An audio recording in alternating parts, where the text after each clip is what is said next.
Hello, everyone. So, as we approach the end of the semester, your technology key assessment will be due on December 1st, which is the week right after Thanksgiving break. So, there were a few questions about where to find the instructions for the technology key assessment. So, that's what I'm going to show you how to access everything now. So, in Folio, you will navigate to content. Scroll down, and on the left-hand side, there's a section that says Technology Key Assessment, and you will select that. There will be the rubric linked, the template linked, and then the assignment drop box. So when you click on the rubric, this is what comes up.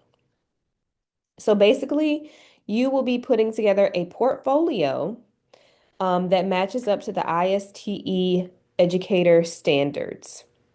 So these are the technology standards, and you will be finding artifacts for the seven standards. Those artifacts are going to be different things that you've participated in or completed throughout your time in your educator program.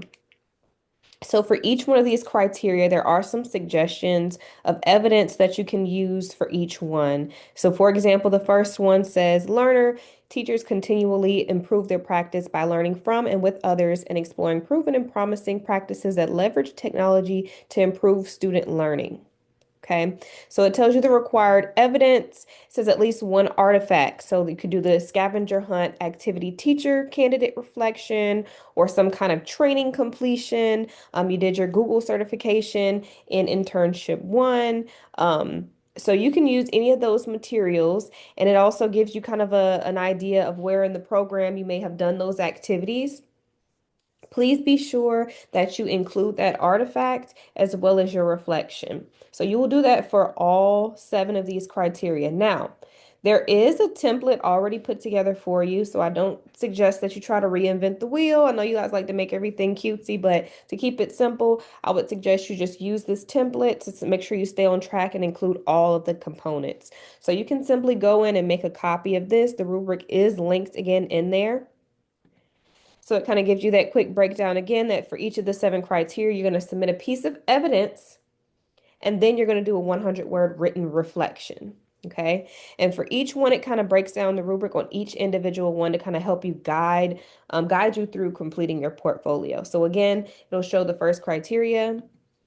The first slide, you will insert some type of image or hyperlink of that evidence. It can be that training certificate. It could be a picture of a program completion or showing that scavenger hunt activity, but you're going to insert something in there or a hyperlink to that activity. Following the evidence of completion, you will complete the reflection piece where you will make that connection between the evidence and that standard, that criteria. And you will continue to do that for each of the seven. So then we have leader for the second. Move down, we have citizen, how teachers inspire students to contribute positively in the digital world. We have collaborator, designer, facilitator, analyst. And you're going to plug in, again, some kind of artifact. And you'll notice that the artifacts differ based on whatever that criteria is. Okay. So hopefully this helps. If you have any other questions, feel free to send me a message. Again, this will be due on December 1st. That is going to be the week right after Thanksgiving break. Also, just a reminder that your weekly reflections have paused until that week before Thanksgiving, where you'll sort of in that phase out of your lead teaching. So on November 21st will be your final reflection where you will be developing your teaching philosophy.